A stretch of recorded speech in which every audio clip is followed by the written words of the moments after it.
Hello. Well, this is day 2.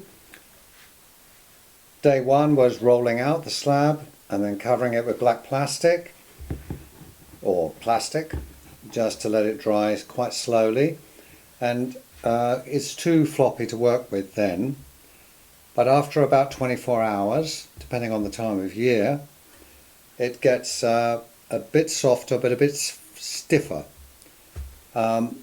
Now, I forgot to turn the mic on, so I've already done one, but it looks like I can do another. So, actually I'll turn the board round, a bit easier, just to show you how I mark out. This is, I cut in thick card, or thickish card. This is actually like card for window mount on pictures, so that's useful. But that's the back, that's the front, and these are the sides. So what I like to do, and I can explain later, it'll become more obvious later, I think I'm just working out how best. It's always difficult to work out how best to use this strange shape, but I think I'll do that. Now what I do is scribe round with this pointy thing. Excuse me, for want of a better word, this is a spike. It's about the size of a small nail. Invaluable tool. Now I scribe round there.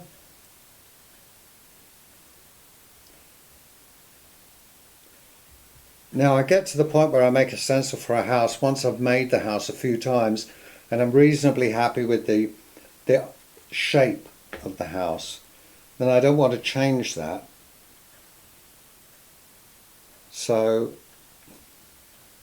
I keep it. Now,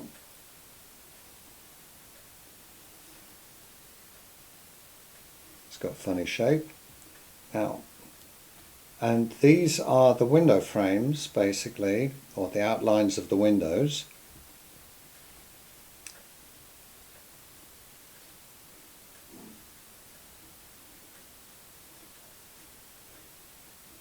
Just lightly scored. The clay's perfect at this stage for that.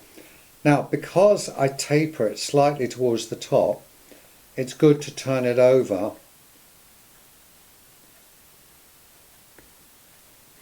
for the other side.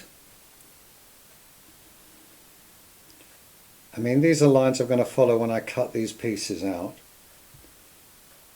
Right, so that's the two sides in the front, and then I'll see if I can squeeze the back in. Not so important to have the back lined up with the rest, because I quite like some of the markings to go round the house, so, and to continue from the front to the sides.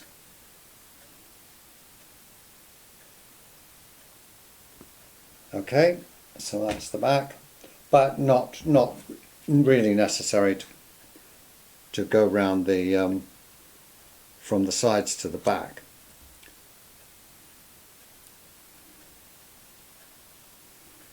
Now this little one is the roof panel. There's a front and back roof panel. Very useful to, otherwise I completely lose track. Difficult to measure once you've made it.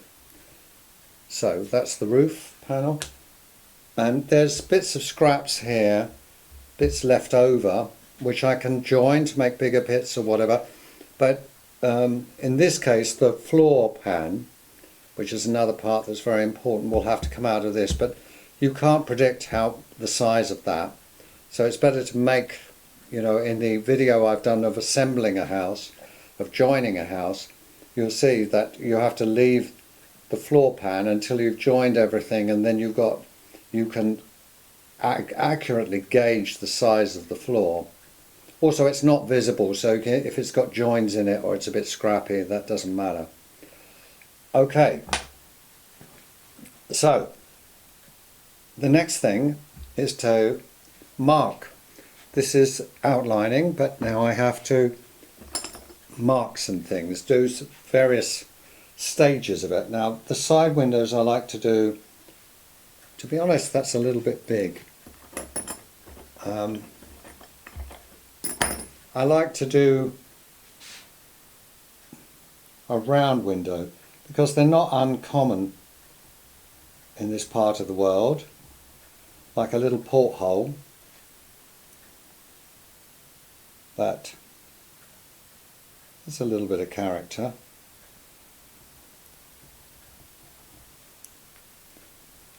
I do that and then use this big tool just to give it a bit of an edge.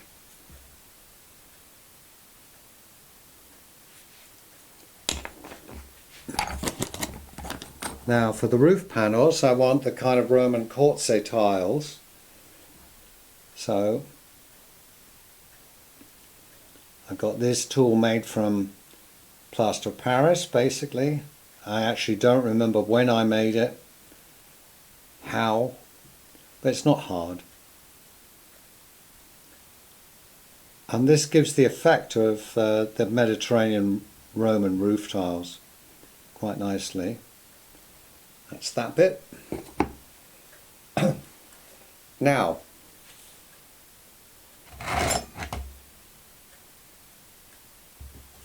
never sure quite what shape, but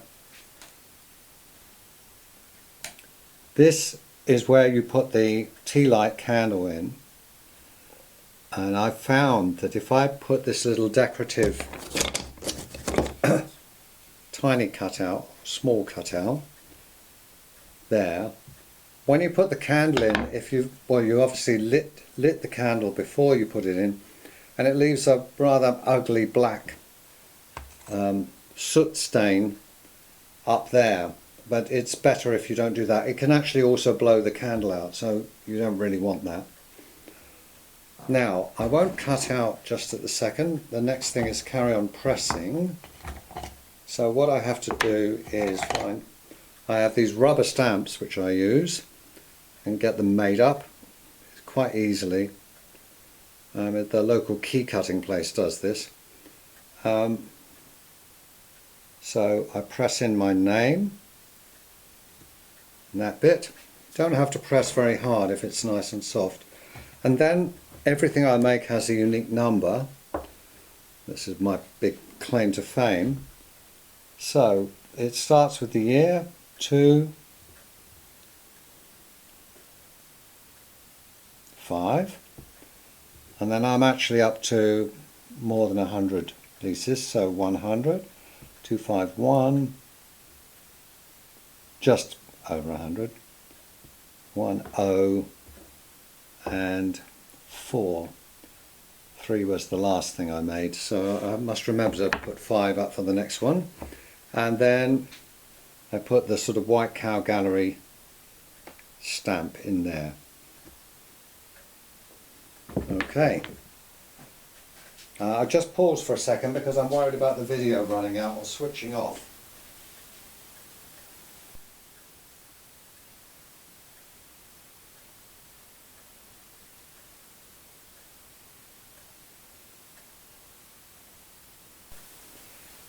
Okay, so next thing is the front and the windows, and what I do is get a ruler just to mark out the middle of the window.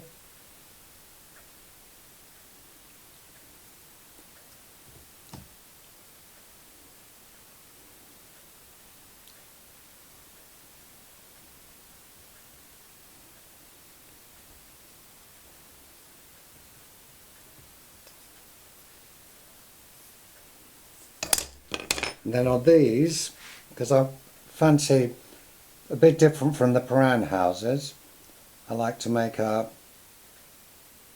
kind of wooden door with a door always put it on the right, I'm not sure why.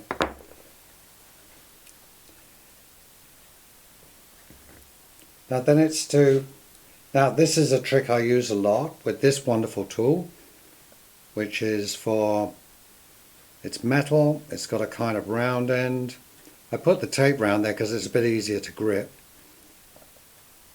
And then I think it's a 5mm slightly curved thing. Anyway, I wouldn't even know what to call it, but it's for cutting. So I go in like this,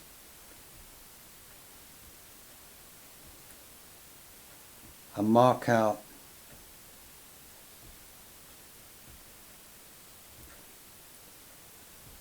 the individual window panes this way. I go all the way down,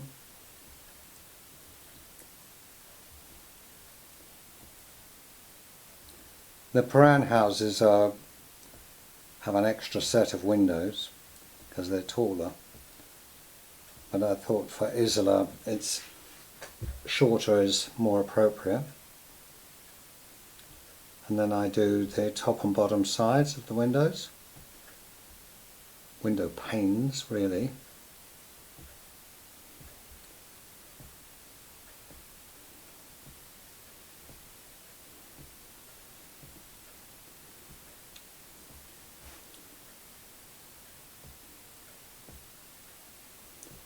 What happens is, as after joining it, I leave it, but as it dries out, these central bits, these little squares in the middle, pop out very easily, leaving an open window, which is rather nice.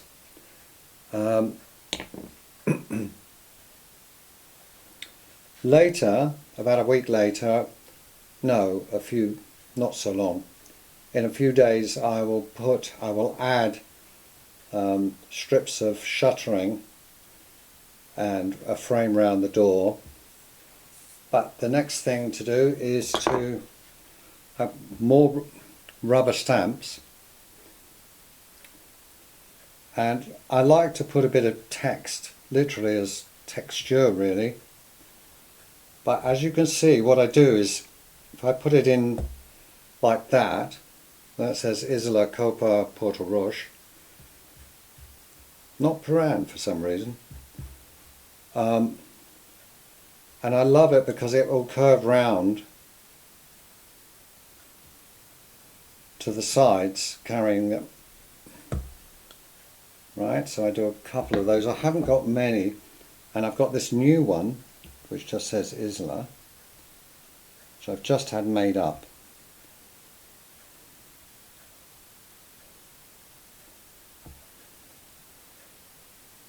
More to please the shop where I sell these things. This says Primorska, so I'll put that in there.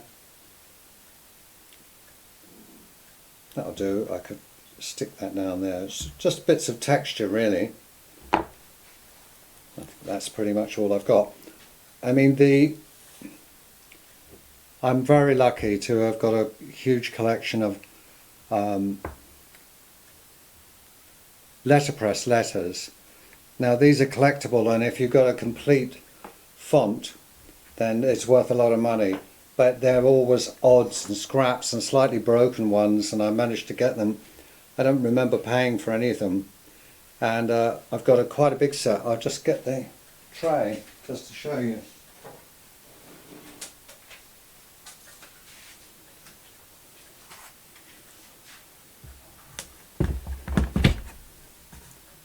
That you see, and I've got some wooden ones there, just anything I can get my hold on, and it's all mixed fonts, quite a lot of that font for example. These are slightly different, just a few of each, and then some really small ones, and a very small boring font there, and numbers. I've got 1 to 10 or 1 to 9, 0 to 9. And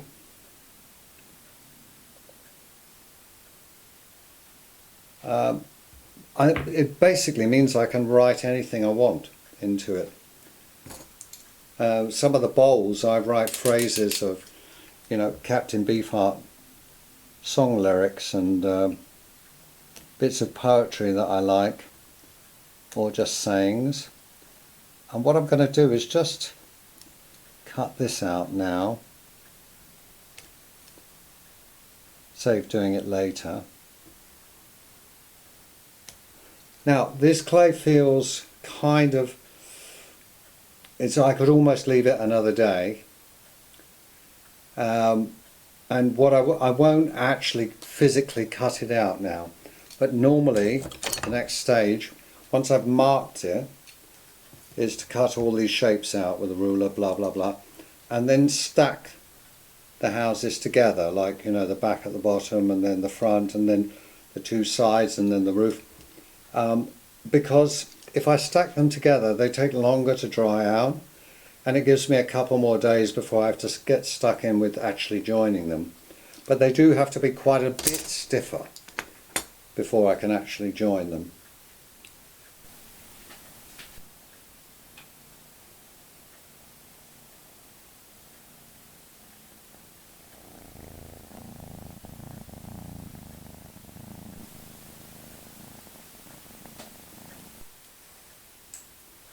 Okay, so this is actually house number 25104 and 25105, and I'll leave them to get a bit stiffer before I actually cut all the pieces out and stack them